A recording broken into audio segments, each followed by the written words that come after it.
Capítulo 6. Ah, príncipezinho, compreendi pouco a pouco a tua vidinha melancólica. Durante muito tempo não tiveste outra distração a não ser a ternura do pôr do sol. Tive conhecimento disto quando, na manhã do quarto dia, me disseste: gosto muito do pôr do sol, vamos ver um. Mas é preciso esperar. Esperar o quê? Esperar que o sol se ponha. Tu fizeste um ar de espanto, mas depois riste-te de ti mesmo e disseste-me: imagino-me sempre em casa. Realmente, quando é meio-dia nos Estados Unidos, o sol, como todos sabemos, está a pôr-se em França. Bastaria ir à França num minuto para assistir ao pôr do sol. Infelizmente, a França fica demasiado longe. Mas no teu pequeno planeta, bastava apenas recuar um pouco a cadeira e contemplavas o crepúsculo quantas vezes quisesses. Um dia eu vi o pôr do sol 43 vezes. E um pouco mais tarde acrescentaste: sabes, quando estamos muito tristes, gostamos dos pôres do sol. Estavas assim tão triste no dia dos 43? Mas o príncipezinho não me respondeu. Capítulo 7.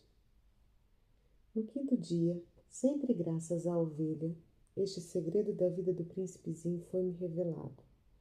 Sem rodeios, perguntou-me de supetão, como se fosse fruto de um problema muito meditado em silêncio.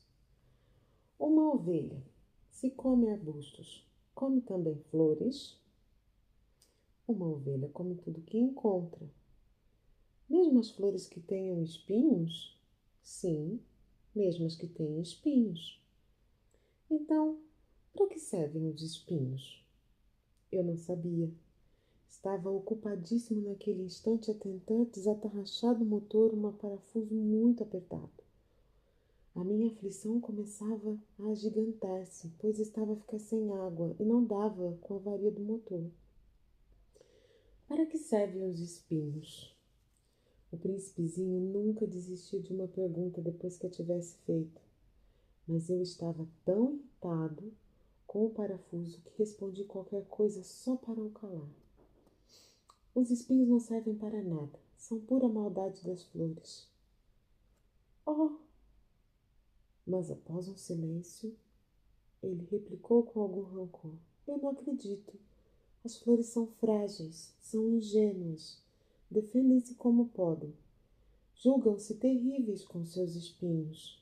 Mantive-me calado, pois naquele momento estava a pensar com os meus botões. Se esse parafuso não sair, vou fazê-lo saltar a martelada. O príncipezinho interrompeu-me de novo os pensamentos. Achas então que as flores... Ora, claro que não. Nem estava a tomar atenção ao que disse. Tenho coisas sérias com que me preocupar. Ele olhou para mim com coisas completamente estupefato. Coisas sérias? Ele via-me de martelo em punho, com os dedos sujos de óleo, curvados sobre o objeto que lhe parecia horroroso. Estás a falar como as pessoas crescidas. Senti-me um pouco envergonhado, mas ele acrescentou implacável. Estás a baralhar tudo, a confundir tudo. Ele estava realmente muito irritado e sacudia ao vento o seu cabelo dourado. Eu conheço um planeta onde vive um senhor muito afogueado.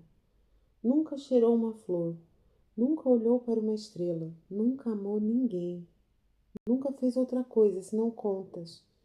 Todo santo dia repete como tu: eu sou um homem sério, eu sou um homem sério.